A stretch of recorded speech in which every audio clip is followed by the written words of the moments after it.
राधे राधे। फिर मैं आपके सामने श्रीमद् भागवत गीता यथारूप अध्याय 7 भगवत ज्ञान का प्रसंग लेकर प्रस्तुत हुआ हूँ। आपके सामने आज श्लोक क्रमांक 22 का प्रसंग प्रस्तुत करूँगा आपके सामने। आशा है आपको अच्छा लगेगा, तो प्लीज़ कमेंट कीजिएगा, बताइए कैसा लगा आपको हमारा ये आज का प्रसंग। तो सुनिएगा। श्रीमद् भागवत गीता यथारूप अध्याय 7 भगवत ज्ञान। 7 धर्मीते लभते च ततः कामान्ये विवेतान्। ऐसे श्रद्धा से समझ वह देवता विशेष की पूजा करने का यत्न करता है, अर्थात प्रयत्न करता है, कोशिश करता है और अपनी इच्छा की पूर्ति करता है, किंतु वास्तविकता तो यह है कि वह सारे लाभ केवल मेरा द्वारा ही प्राप्त किए जाते हैं। तात्पर्य देवतागण परमेश्वर की अनुमति के बिना अपने भक्तों को कोई भी वर नहीं दे सकते। जी भली ही वह भूल जाए कि प्रत्येक वस्तु परमेश्वर की संपत्ति है, किंतु देवता से नहीं भूलते। अतः देवताओं की पूजा तथा वांछित फल की प्राप्ति देवताओं के कारण नहीं, अपितु उनके माध्यम से भगवान के कारण होती। अल्पज्ञानी जीव इसे नहीं जानते, न जानने की कोशिश करते हैं। अतः मुक्तावंश देवताओं के पास जाते हैं, किंतु शुद्ध भक्त आवश्यकता पड़ने पर परमेश्वर से याचना करता है, परंतु वर मांगना शुद्ध भक्त का लक्षण नहीं है। ये समानता है देवताओं के पास से ली जाता है कि वह अपनी इच्छाओं की पूर्ति के लिए पगलाया रहता है, व्यस्त रहता है, इच्छुक रहता है। ऐसा तब होता है जब जीव अनुचित कामना करता है, जिसे स्वयं भगवान द्वारा पूरा नहीं करते हैं। चैतन्य चरितमृत में कहा गया कि जो व्यक्ति परमेश्वर की पूजा के साथ साथ भौतिक भोग की कामना करता है, परमेश्वर विरोधी इच्छाओं वाला होता है। परमेश्वर की भक्ति तथा देवताओं की पूजा के समान पूजा स्तर पर नहीं हो सकती, क्योंकि देवताओं की पूजा भौतिक, परमेश्वर की भक्ति आध्यात्मिक है। जो जीव भगवत धाम जाने का इच्छुक है, उसके मार्ग भौतिक इच्छाएं बाधक है। अतः भगवान के शुद्ध भक्त को वे भौतिक लाभ नहीं प्रदान किए जाते हैं, जिनकी कामना अल्पज्ञ जीव करते रहते हैं। जैसे कारण परमेश्वर की भक्ति न करके देवताओं की पूजा में लगे रहता हूँ। अंधवत्यो फलम तेषां तद्भक्तल्मेषां देवभक्तायन्तमापि। अल्पबुद्धि वाले व्यक्ति देवताओं की पूजा करते हैं और उन्हें प्राप्त होने वाले फल सीमित क्षणिक होते हैं। देवताओं की पूजा करने वाले देव लोक को जाते हैं, जो मेरे भक्त मेरे परम धाम को प्राप्त होते हैं। भगवद गीता के कुछ भाष्यकार कहते हैं कि देवता की पूजा करने वाला व्यक्ति परमेश्वर के पास पहुंच सकता है, किंतु यहाँ कहा गया कि देवताओं के पास विभिन्न लोग को जाते हैं जहाँ विभिन्न देवता स्थित है। उसी प्रकार जिस तरह सूर्य के पालना करने वाला सूर्य चंद्र को पास, उसी प्रकार यदि कोई इंद्र जैसे देवता की पूजा करना चाहता तो पूजे जाने वाले उसी देवता को लोक प्राप्त होता है। ऐसा नहीं कि जिस किसी भी देवता की पूजा करने से भगवान को मजा लगता है, यहाँ पर इसका निषेध किया गया है, क्योंकि यह स्पष्ट कहा गया कि देवताओं के पास से भौतिक जगत के लोगों को जाते हैं, किंतु भगवान का भक्त भगवान के परम धाम को जाता है।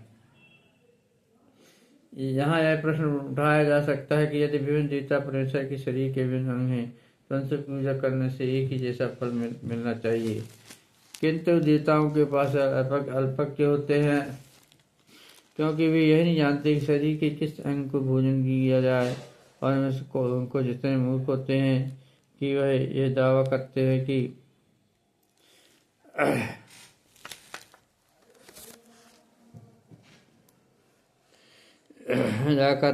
अंग अनेक है, अंतर भोजन देने के ढंग अनेक है, किंतु यह बहुत उचित नहीं। क्या कई कानों या आँखों से शरीर को भोजन पहुंचा सकता है? वे सब नहीं जानते कि देवता भगवान का विराट शरीर के विभिन्न अंग हैं, और वे अपने अज्ञान में से विश्वास कर लेते हैं कि प्रत्येक देवता पृथक ईश्वर है तथा परमेश्वर प्रतियोगी।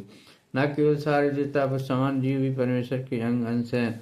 श्रीमद्भागवत में कहा गया है कि ब्राह्मण परमेश्वर के सिर हैं, क्षत्रिय उनकी बाहें, वैश्य उनकी कटी, शूद्र उनके पाँव हैं।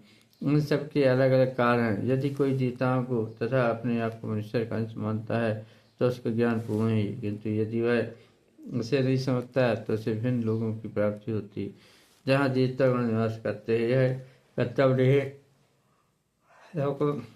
भक्तिगण जाते हैं। देवता से प्रारब्ध नाशवान होते हैं, क्योंकि इस भौतिक जगत के भीतर सारे लोग, सारे देवता तथा उनके सारे उपासक नाशवान है। अतः इस श्लोक में स्पष्ट कहा गया है कि ऐसे देवताओं की उपासना प्राप्त होने वाले सारे फल नाशवान होते हैं। अतः ऐसी पूजा केवल अल्पभक्तियों द्वारा की जाती है। जब परमेश्वर की भक्ति में कृष्ण भावना में संलग्न व्यक्ति ज्ञान से प्रभु दिव्य आनंदमय लोक की प्राप्ति करता है। अतः इसकी तथा देवताओं की समान उपासक की उपलब्धियां पृथक पृथक होती हैं। परमेश्वर असीम है, उनका अनुग्रह अनंत है, उनकी दया भी अनंत है। अतः परमेश्वर की अपने शुद्ध भक्तों पर कृपा असीम होती है। अव्यक्तम व्यक्तमवापन्नम मनयन्ते मां बुद्धया परम भाव जानन्तो मामव्यमनवतुत्तमम्। बुद्धिहीन मनुष्य मुझसे ठीक से न जानने के कारण सोचते हैं कि मैं पहले निराकार था, अब मैंने इस स्वरूप को धारण किया है। वे अपने अज्ञान के कारण मेरी अविनाशीता सबूत प्रगति को नहीं जान पाते हैं। देवताओं के उपासकों को अल्पक कहा जा सकता है। इस श्लोक में निवेशवादियों को अल्पक कहा गया है। भगवान के सामने साकार रूप में यहाँ पर अर्जुन से बातें कर रहे हैं, किंतु तब भी निवेशवादी अपने अज्ञान तक कारण तर्क करते रहते हैं कि परमेश्वर का अंतर कोई स्वरूप नहीं होता। श्री रामानुजाचार्य की परंपरा के महान भक्त यमुनाचार्य ने संबंध में 2 अत्यंत श्लोक कहे हैं। तामसीरूपचरिते परम प्रकृष्टे सत्त्वेन सत्त्वक्तया प्रबलैश्चात्रे प्रज्ञातिरे परमार्थविदां मते न्यासवृत्तः प्रभवन्ति बुद्धम्। हे प्रभु, वासुदेव नारद जैसे भक्त आपको भगवान रूप में जानते हैं। मुझ विभिन्न वैदिक ग्रंथों को पढ़कर अपने गुण रूपता कार्यों को जान सकता है, और इसी तरह आपको भगवत के रूप में समझा जा सकता है। किंतु जो लोग रजो तथा तमोगुण के वश में हैं, ऐसे असुर तथा भक्तगण अपने आप को नहीं समझ पाते। ऐसे भक्त वेदांत और निश्चित तरह वैदिक ग्रंथों की व्याख्या करने में कितनी ही गुण क्यों न हो, भगवान को नहीं समझ सकते। ब्रह्म संहिता में बताया गया है कि केवल वेदांत सहित के अध्ययन से भगवान को नहीं समझा जा सकता है, पर परम पुरुष को केवल भगवत कृपा से जाना जा सकता है। अतः इस श्लोक में स्पष्ट रूप से कहा गया है कि न केवल देवताओं के उपासक अल्पज्ञ होते हैं, अवध वे भक्त भी जो कृष्ण भावना मुझसे रहित है, जो वेदांत तथा वैदिक साहित्य के अध्ययन में लगे रहते हैं, अल्पज्ञ है और उनके ईश्वर के साकार रूप को समझा पाना संभव नहीं है। जो लोग परम सत्य को निर्वेश करके मानते हैं वे अवध्य बताए गए हैं, जिसका अर्थ है ये लोग जो परम सत्य के परम स्वरूप को नहीं समझते। श्रीमद् भागवत में बताया गया है कि निर्विशेष ब्रह्म से ही परम अनुभूति प्राप्त होती है, जो ऊपर उठती है, अंतर्यामी परमात्मा तक जाती है। किंतु परम सत्य की अंतिम अवस्था तो भगवान है। आधुनिक निवेशवादी तो और भी अधिक अल्पज्ञ है, क्योंकि वे अपने पूर्वगामी शंकराचार्य का भी अनुसरण नहीं करते, जिन्होंने स्पष्ट बताया है कि कृष्ण परमेश्वर है। अतः निवेशवादी परम सत्य को न जानने के कारण सोचते हैं कि कृष्ण देव की तरह शिव के पुत्र है, यह राजकुमार है, यह शक्तिमान जीवात्मा है। भगवद गीता में भी इसकी प्रार्थना की गई। अब जानते मामूरा मानसी तन्मास्तम केवल मुख ही मुझे समान पुरुष मानते हैं। तब तो यह है कि कोई बिना भक्ति की तथा कृत भावना में शिक्षित किए बिना कृष्ण को नहीं समझ सकता। इसकी पुष्टि भागवत में हुई है। अथावते देवपादामंजरा प्रसादेशानुगृते मही जानन्ति तत्तम भगवन् महिम्नो न चाने कोपि चिन्वना। हे प्रभु, यदि कोई आपके चरण कमलों की अंशपात भी कृपा प्राप्त कर लेता है तो वह आपकी महानता को समझ सकता है, किंतु जो लोग भगवान को समझने के लिए मानसिक कल्पना करते हैं वे वेदों की वर्षा तथा अध्ययन करके भी नहीं समझ पाते। कोई ना तो मनुधन द्वारा ही ना वैदिक साहित्य की व्याख्या द्वारा भगवान कृपा याद के रूप को समझ सकता है। भक्ति के द्वारा ही उन्हें समझा जा सकता है। जब मुझ हरे कृष्ण कृष्ण हरि राम राम राम हरे राय इस महत्तम जब के प्रारंभ करके कृष्ण भावना मतलब फूटता है, तन्मय हो जाता है, तभी वह भगवान को समझा जा सकता है। भक्त निर्विशेषवादी मानते हैं कि भगवान कृष्ण का शरीर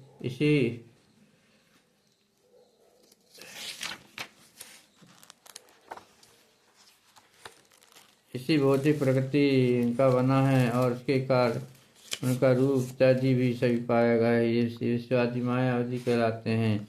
ये परम तत्व को सत्य को नहीं जानते हैं। 20वें श्लोक में स्पष्ट है काम सत्य ज्ञान प्रपद्यन्ते देवता। जो लोग कामेच्छाओं से अंधे हैं वे अन्य देवताओं की शरण में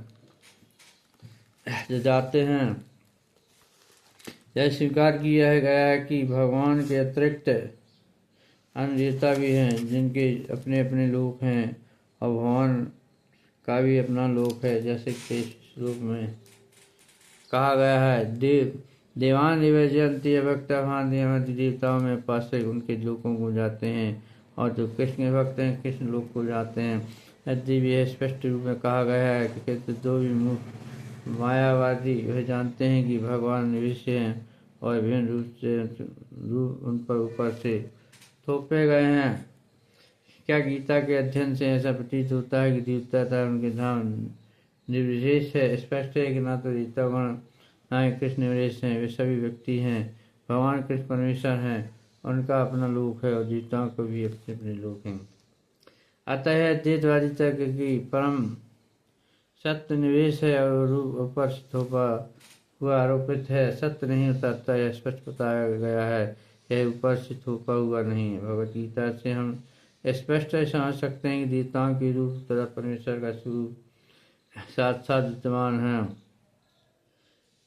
भगवान कृष्ण दंड रूप है और वेद भी पुष्टि करते हैं कि परम सत्य आनंदमय अभ्यास तथा वे स्वभाव से ही आनंदमय है। वे अनंत शुभ गुणों के आगार हैं। गीता में भगवान कहते हैं यद्य भी अचेतना हैं तो भी ये प्रकट होते हैं। भगवत गीता से हम सारे को जान जाते हैं। अतः हम यह निशांत पाते कि भगत किस तरह निवेश यहाँ तक गीता के कथन है उनके अनुसार निवेशवादी अद्वैतवादियों का आरोपित सिद्धांत मिथ्या है। यहाँ यह स्पष्ट है कि परम सत्य भगवान कृष्ण के रूप में व्यक्तित्व दोनों हैं।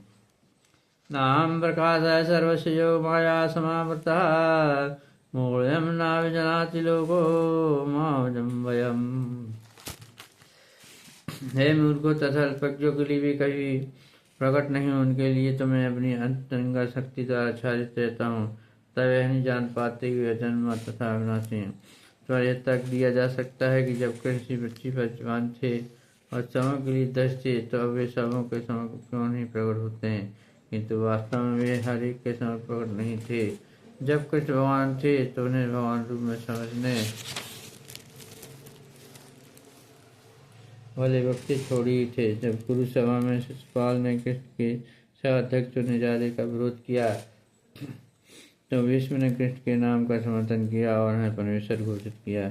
इस प्रकार पांडव तथा कुछ अन्य लोग उन्हें परमेश्वर के रूप में जानते थे, किंतु सभी ऐसे नहीं थे। अभक्तों तथा सामान्य व्यक्ति के लिए वे प्रकट नहीं थे। इसलिए भगवत गीता में कृष्ण कहते हैं कि उनके विशुद्ध भक्तों के अतिरिक्त सारे लोग जिन्हें अपनी तरह समझते हैं वे अपने भक्तों के समक्ष ही आनंद के आगार क्यों में प्रकट होते हैं, किंतु अन्यों के लिए अथवा भक्तों के लिए अपनी अंतरंगा शक्ति में आच्छादित रहते हैं। श्रीमद्भागवत कीर्तन ने अपनी प्रार्थना में कहा गया है कि भगवान योग माया के आवरण से अवरत, अतः समान लोग उन्हें समझ नहीं पाते।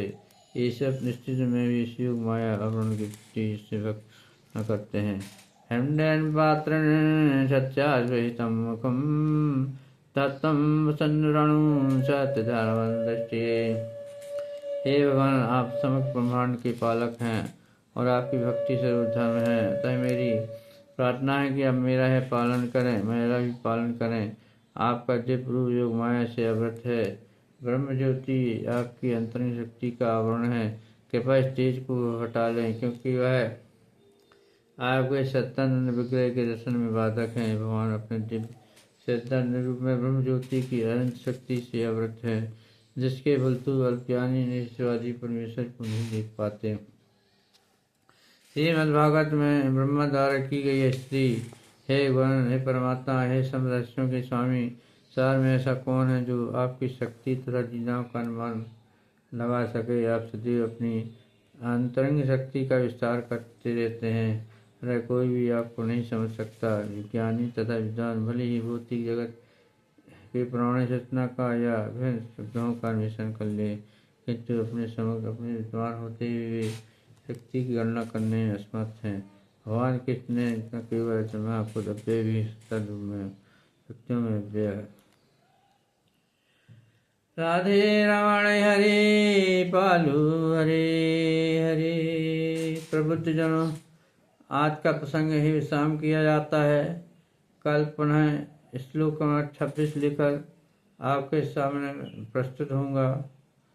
तब तक के लिए आज्ञा दीजिए। कुछ पल हम भगवान को याद कर लें, प्रभु को याद कर लें, जो अपने बहुत ही कृपालु हैं। तो राधे राधे कृष्ण कृष्ण हरे हरे, हरे मुरारी हरे हरे, कृष्ण मुरारी हरे हरे, हरे मुरारी हरे हरे, कृष्ण मुरारी हरे हरे, हरे मुरारी हरे हरे, कृष्ण मुरारी हरे हरे, हरे हरे हरे हरे, कृष्ण मुरारी हरे हरे, हरे हरे हरे हरे, कृष्ण मुरारी हरे हरे। जय गोविंदम जय गोपाला, जय गोविंदम जय गोपाला, जय गोविंदम जय गोपाला, जय गोविंदम जय गोपाला, गोविंदा गोपाला भज ले रे मन, गोविंदा गोपाला, गोपाला गोपाला, गोपाला गोपाला, हरे मुरारी हरे मुरारी हरे हरे, कृष्ण मुरारी हरे हरे, राधे रमण हरे पालू हरे हरे, राधे रमण हरे पालू हरे हरे, राधे रमण हरे पालू हरे हरे, राधे रमण हरे गोपालू हरे हरे, हरे हरे हरे हरे, कृष्ण मुरारी हरे हरे, कृष्ण मुरारी हरे हरे, कृष्ण मुरारी हरे हरे, हरे हरे हरे हरे, कृष्ण मुरारी हरे हरे, जय गोविंदम जय गोपाला, जय गोविंदम जय गोपाला, हरे मुरारी हरे हरे, कृष्ण मुरारी हरे हरे, हरे मुरारी हरे हरे, हरे मुरारी हरे हरे, कृष्ण मुरारी हरे हरे, हरे मुरारी हरे हरे, कृष्ण मुरारी हरे हरे, कृष्ण मुरारी हरे हरे।